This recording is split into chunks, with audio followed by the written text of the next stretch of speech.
اجت قصيفة من فوق دخلت على الشباك، بعدين كسرت كل الشبابيك والدار انحرقت.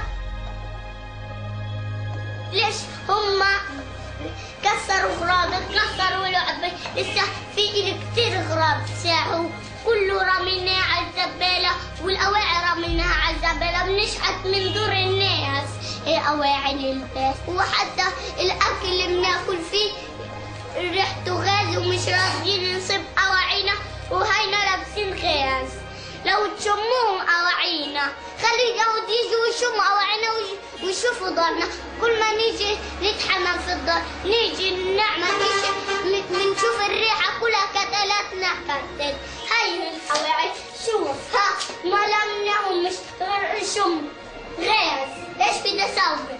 حتى نظارتي اللي ابويا جاب لي اياها ما فرحتش عليها، حتى الازوره اللي امي جابتها الحلب، الخواتم ما فرحتش عليهم. كيف بدي افرح عليهم والعقد وهداك؟ كيف بدي افرح على